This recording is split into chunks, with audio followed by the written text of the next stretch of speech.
के दंगों के अंदर मस्जिदों में आग लगाई जा रही थी, जब मुस्लिमों के घर जलाए जा रहे थे, उनके पास खाने के लिए कुछ भी नहीं था, जब दिल्ली सरकार का वर्तमान मंत्री कपिल मिश्रा अपने गुंडों को लेकर के गुंडागर्दी पर उतरा हुआ था, तो तब यही मुख्यमंत्री केजरीवाल अपने घरों में घुसा हुआ था।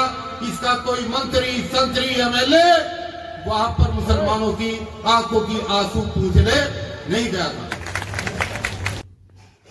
दिल्ली बाई इलेक्शन चुनाव प्रचार घनघोर। 30 तारीख मतदान का दिन, सिर्फ 2 दिन बचे हैं। सभी पार्टियों के उम्मीदवारों ने अपनी पूरी ताकत झोंक रखी है। दक्षिण दिल्ली के 163 वार्ड के बाई इलेक्शन चुनाव में राष्ट्रवादी कांग्रेस पार्टी शरद पवार गुट के कपिल सिब्बल, शरद पवार गुट के DC Kapil, engineer DC Kapil के नाम से ज्यादा मशहूर है। दिल्ली ही नहीं, देश के लोग पहचानते हैं। जाने माने समाज सेवक, कद्दावर नेता, कद्दावर दलित नेता और दलित मुस्लिम गठजोड़ के एक पुरोधा कहे जाते हैं। कल वो मंच से दहाड़ रहे थे और खास करके उनकी मीटिंग का लब्बो-लुआब उन मुस्लिम वोटरों से था जो उस सीट पर हार जीत का फैसला तय करते हैं। और इस चुनाव में जाने क्यों बिल्कुल खामोशी ओढ़कर बैठे हैं, जबकि अपने 14 मिनट के भाषण में ज्यादातर उन्होंने वहां के बिल्कुल बेखबर, खामोश और चुप्पी साधे हुए मुस्लिम वोटरों को किन अल्फाजों में नवाजा, बुलाया, जगाने की कोशिश की और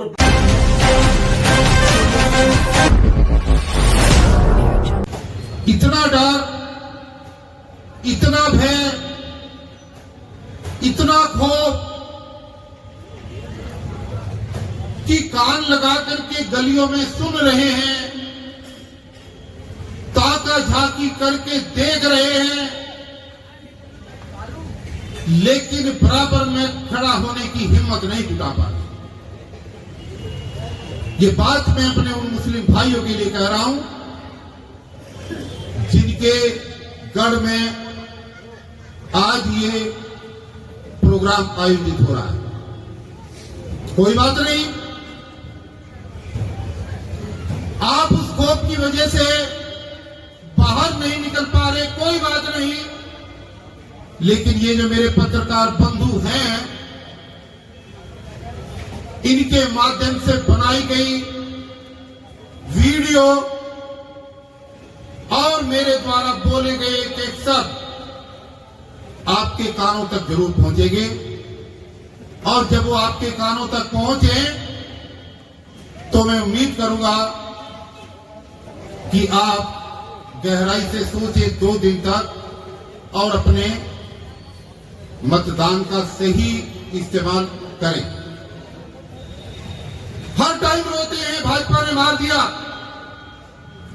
हर टाइम बिलबिलाते हैं अमित शाह ने गला घोट दिया, नरेंद्र मोदी ने मार दिया, चलते राहगीरों के नाम सुनकर के कत्ल हो रहे हैं,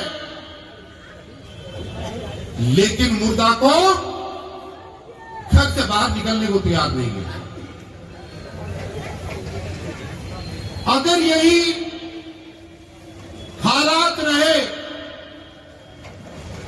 तो गलती ना नरेंद्र मोदी जी की है, न आरएसएस की है, न भारतीय जनता पार्टी की है। वो लोग अपने मकसद में दिन प्रतिदिन कामयाब होते जा रहे हैं और जिनके ऊपर जुर्म हो रहा है वो अपने घरों से निकलने के लिए तैयार नहीं है। कई लोग मेरे को कह रहे हैं कि डीसी कपिल के तो चुनाव लड़ने का कोई सुगबुगाहट नहीं थी, फिर ये चुनाव क्यों लड़ पड़े। इनके चुनाव लड़ने से कहीं कांग्रेस हार न जाए, ये डर मुसलमानों को सता रहा है। लेकिन मैं इस मंच के माध्यम से उनसे ये पूछना चाहता हूं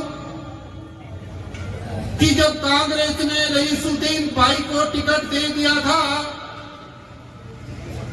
और आम आदमी पार्टी ने महमूद खान के लिए टिकट के लिए बोल रखा था, तो इस संगम विहार की आबादी में सबसे बड़ी आबादी जब मुस्लिम समाज की है, तो क्या कारण है कि इस चुनाव के अंदर कांग्रेस ने रईसुद्दीन का टिकट काट दिया और आम आदमी पार्टी ने महमूद खान का टिकट काट दिया।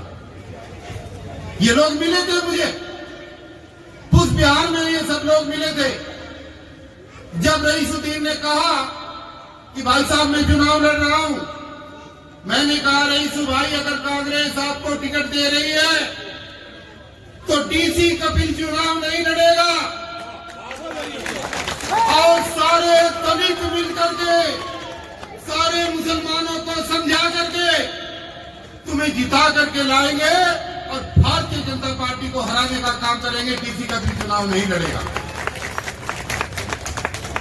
लेकिन 2 दिन पहले जब पता लगा कि कांग्रेस के अंदर रईसुद्दीन का टिकट काट दिया गया, आम आदमी पार्टी के अंदर महमूद खान का टिकट काट दिया गया, महमूद खान का टिकट काट करके बिल्लू प्रधान को दे दिया गया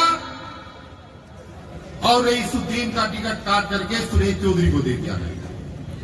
तो मैं रात भर सोचता रहा कि क्या किया जाए। इस क्षेत्र में रहने वाले 25,000 वोटर जो मुस्लिम समाज के हैं और दलित समाज के हैं, आखिर इनके अस्तित्व की लड़ाई आने वाले समय में कौन लड़ेगा। मैं रात भर ये मनन करता रहा और इस नतीजे पर पहुंचा कि मुझे चुनाव लड़ना चाहिए और हर हालत में लड़ना चाहिए और मैंने चुनाव लड़ने का निर्णय 10 नवंबर को मुझे एम्स में भर्ती होना था। तो मैंने डॉक्टर से कहा कि मुझे चुनाव लड़ना है।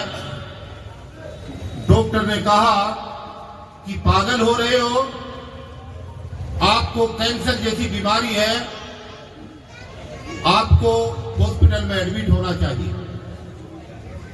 तो मैंने उनसे कहा कि हालात ही ऐसे बन गए हैं जिसकी वजह से चुनाव लड़ना जरूरी हो गया है और आपके एम्स में शायद वो इंजेक्शन ना हो, आपके एम्स में शायद वो दवाई ना हो जो दवाई इस चुनाव में वहां क्षेत्र की जनता मुझे दे सकती है, इसलिए मेरी डेट को आगे बढ़ा दो। आज ही जो यहां पर कांग्रेस और आम आदमी पार्टी के प्रत्याशी हैं या उनके जो आका हैं, क्या ये लोग कभी भी मुस्लिम समाज की सुरक्षा के लिए कहीं खड़े हुए थे? कभी खड़ी नहीं हुए। अरे हम खड़े हुए थे, हम गिरफ्तार हुए थे, हम नजरबंद हुए थे और हम जेल भी गए थे। तो और मेरे मुस्लिम भाइयों और बहनों, मत भूलो उस दिन को जब केजरीवाल की बात को मानकर अमित शाह की पुलिस ने निजामुद्दीन की तबलीगी जमात के खिलाफ FIR लिखाई थी। ये वही केजरीवाल है जिसको वोट दे करके आप अपना वोट खराब करते हो। ये भी दिल्ली के दंगों के अंदर ईदगाह जलाई जा रही थी, जब दिल्ली के दंगों के अंदर मस्जिदों में आग लगाई जा रही थी, जब मुस्लिमों के घर जलाए जा रहे थे, उनके पास खाने के लिए कुछ भी नहीं था, जब दिल्ली सरकार का वर्तमान मंत्री कपिल मिश्रा अपने गुंडों को लेकर के गुंडागर्दी पर उतरा हुआ था, तो तब यही मुख्यमंत्री केजरीवाल अपने घरों में घुसा हुआ था। इसका कोई मंत्री, संतरी, MLA वहां पर मुसलमानों की आंखों की आंसू पूछने नहीं गया था। आप कैसे भूल जाते हैं उन लोगों को जो आपके लिए खड़े रहते हैं? अरे आपके समाज की एक बेटी जो इसी संगम बिहार की एक होनहार बेटी थी, जो सिविल डिफेंस में काम करती थी, वो यहां पर सूरजपुर के पास उसकी हत्या कर दी गई, उसका मर्डर कर दिया गया। उसकी हत्या के करने वाले लोगों को सजा दिलवाने के लिए हम आज भी चंडीगढ़ तक उसका केस लड़ रहे हैं। डरो नहीं, हम तुम्हारे साथ खड़े हैं, सारा देश का दलित तुम्हारे साथ खड़ा है। तो हम तुम्हें ये कह रहे हैं, इंजीनियर डीसी कपिल दलित मुस्लिम के सम्मान में डीसी कपिल मैदान में। तो फिर आप इतने डरपोक क्यों हो रहे हो?